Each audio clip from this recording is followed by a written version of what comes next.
You want a posh, large electric SUV? Well, the options just got a bit more interesting with this, the BMW iX. It starts at just under £70,000 for the xDrive 40 that we've got here, and has a WLTP range of up to 257 miles from its 71 kilowatt-hour usable battery.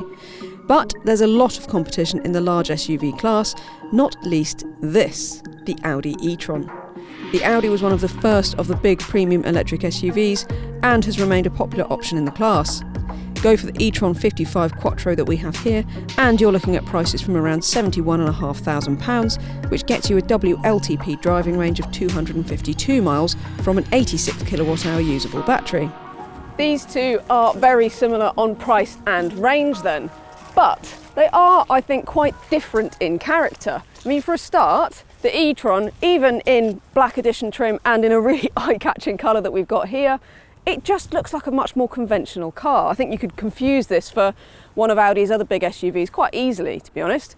The BMW, on the other hand, is, well, it's just really different, isn't it? Now look, I've been on the internet, I've even looked at it once or twice, so I know that most people out there really don't like the looks of the BMW iX, but kind of so ugly that it's cool, I think, in my books. I really like the sort of smooth surfacing on it, and I admire BMW's bravery with it, if I'm honest. Before you do send all of your abuse to me on Twitter, if you could perhaps like the video and subscribe to the CarGurus UK YouTube channel and turn on your notifications so that you don't miss any of our lovely videos, well, that would be greatly appreciated. Before we look at the practicality, tech and what they're like on the road, let's talk about charging. Both of these cars charge via a Type 2 or CCS socket with rapid charging of up to 150 kilowatts.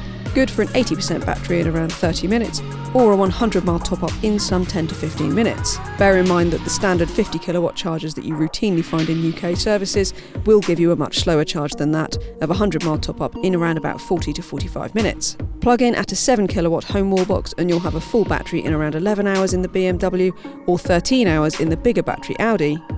You do get Type 2 sockets on both front wings of the Audi though, which is great for easy plugging in at home, while the BMW has its socket on the rear wing where you'd expect a conventional fuel filler. As for practicality, well, these are both big, roomy cars, and as such you get a big, roomy boot. Now, despite there being quite a big disparity in the claimed boot figures for these cars, they've got really similar boot sizes. In fact, I would say because the BMW's actually got a lower load lip than the Audi, this is a slightly more practical boot. You've also got underfloor storage in here, which is really good for your cables. The only thing that the BMW really does lack is that it doesn't have any storage in the nose of the car for your cables. There is masses of space in the back of the iX. In fact, it feels quite sort of limo-like back here, especially with this amount of headroom. I have to say, this fixed glass roof, it is a £3,500 option, but it does really add to that luxury feel, and I think it actually probably gives you slightly more headroom. So yeah, that's a really fabulous option, and it's just really lovely back here, properly comfortable, and this flat floor definitely sort of makes it feel airy and comfy too, so even somebody sat in the middle is going to be pretty comfortable.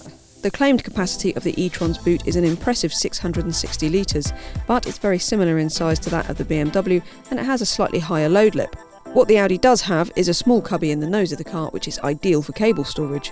Even adults in the back of the e-tron will be really comfortable, but there isn't quite as much head and legroom as you get in the BMW iX, and the cabin isn't quite as wide either. These cars have got to have properly luxury interiors to justify those price tags then, and it has to be said that the Audi, well, it doesn't disappoint. It feels supremely well built. Everything is just beautifully classy.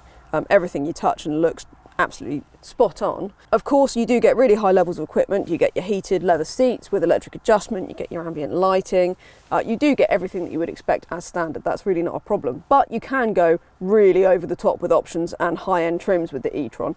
This black edition costs over £80,000, and you can even go up to the Vorsprung, which is a frankly insane £95,000, but you can get the e-tron for a more reasonable price and the equipment is still very good. Now, voice control is an important thing. These cars have both got the latest generation voice controls. I'm going to give this a go because I still think voice control's really hit and miss in most cars. So here we go, let's see how it does. Play BBC Radio 6 music. BBC Radio 6 music. She got it right. Well done, Audi. I'd say that's score 1 for the Audi. The dual screen setup makes it look very minimalist in the Audi too, with all the climate controls and a few other control functions accessed in this lower screen. The fancy gear shifter that doubles as a wrist rest is quite a nice touch for steadying your hand when you're using the screen on the move too. The main touchscreen is fairly logical to use, and the graphics are great, plus you get all the features you want, including nav, Android Auto and Apple CarPlay. The iX's interior is, well, despite the Audi's being very lovely, this is just on another level, I have to say. The whole kind of feel and ambience of this thing is just awesome. Even little touches like the wood finish here with the shortcut buttons, the way you've got a very low dash, loads of glass area around you, it's very light and bright. It just feels absolutely superb, really beautiful. And of course, it's such a minimalist finish. Really, the only thing you've got is this curved touchscreen. So yeah, so I have to say the BMW definitely wins for the sort of perceived classiness and luxury and just kind of a really new take on an interior. It's really superb in here. You can only get 2 trims on the iX. You get the Sport, or this is the M Sport. You can absolutely go to town with options. You get fairly good equipment as standard, although you will have to spend extra on a pack to get keyless entry and lumbar adjustment, which you have to adjust through the screen, which really annoys me. But even so, you do get a massage function with that, so you can see that it is luxury spec. You can go to town with options. You can add crystal finish switches, full matrix LED lights, and loads more. So if you're a bit sensible about it, you don't have to spend quite as much as you might think. Now, how about trying out BMW's 8th generation operating system with its all new natural voice control? So let's see how she does. If I ask for the, here we go. Play BBC Radio 6 music.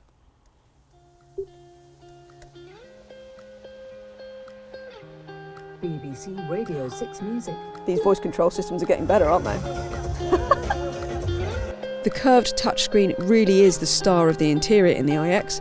It looks superb, and you can control it via the touchscreen itself or via a rotary dial and shortcut buttons, which makes it really easy to use when you're driving. Climate controls are in the screen, which isn't so ideal, but they are always visible and you don't have to change the screen just to change the cabin temperature. You also get all of the features in the BMW system that you do in the Audi.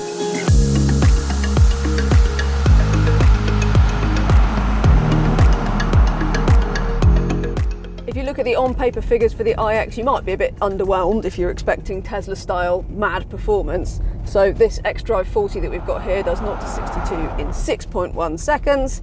Honestly, I think, especially in a car this size, that's more than enough. I really don't understand why you want it to go faster. But there you go. Full-time four-wheel drive, of course, so you've got all-weather peace of mind. Plus, that performance arrives in a really nice, quite linear fashion. So you don't get that mad punch of acceleration that you do with Teslas.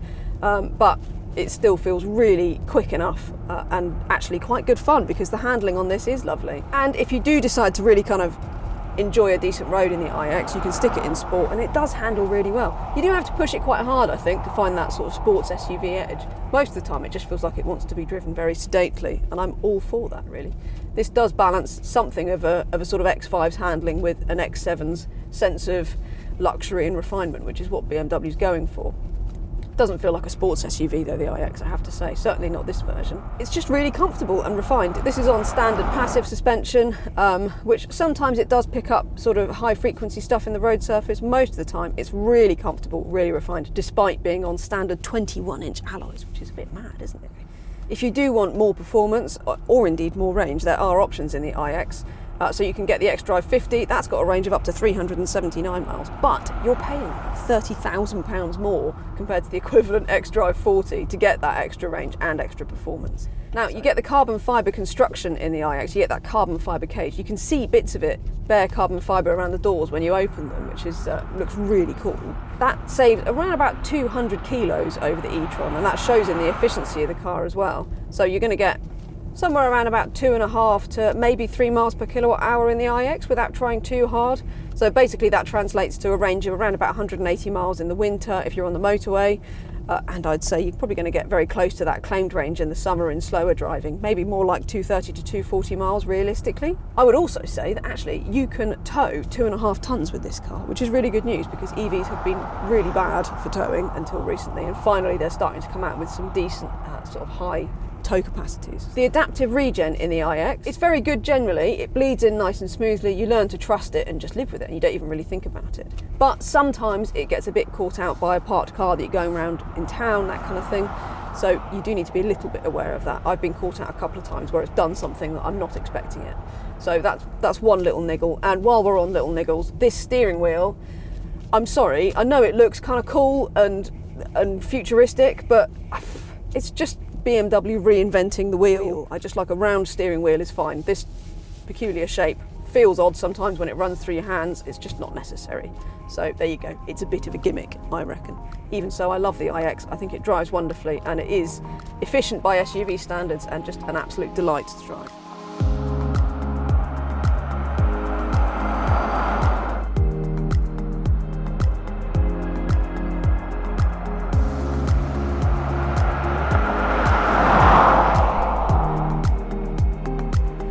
The e-tron is a little faster than the iX. It will do 0 to 62 in a 5.7 seconds. So unless you're calibrated to the nearest tenth, then I don't think you're really going to notice. They both feel very similar in terms of their real world performance, the way they pull from the mid-range. They've got really good sort of off-the-line performance as well. And if you stick it in eco mode in the Audi, you get quite a lot of dead travel on the throttle, but apart from that, really good. The brake feels not quite as good in the e-tron as it is in the iX. When in harder braking particularly, it can be a little bit unintuitive, so you just have to it changes its response further down the brake travel. It's nothing big, and this is still an easy car to drive smoothly, but there you have it. There isn't quite as much steering feel in this car either, as I'd say, as in the BMW, which is one of the reasons the BMW sort of handles a bit better. The Audi's really grippy, really neutral, and you'll drive it down a fast road and it's quite sort of satisfying just because it's pretty fast and very easy to judge, but the BMW definitely has a bit more light-footedness to it. It turns in a bit more keenly and just has a bit more to it, really, the handling. Feels a bit more like a sports SUV. So I think, you've got to say the BMW is the nicer of these two to drive, even if I do prefer Audi's, uncharacteristically round steering wheel. The big problem with the e-tron is got nothing to do with the way it drives. The way it drives is fine. Particularly the standard air suspension on the e-tron is actually really good. So I'd say there's possibly even slightly better riding than the BMW, but there's not much in it.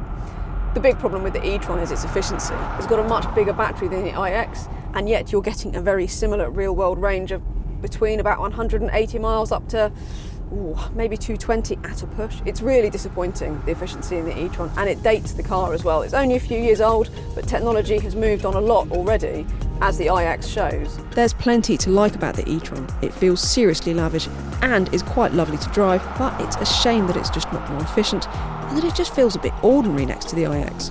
The BMW isn't pretty, but there's no doubt that the iX is the new high watermark for the luxury electric SUV class.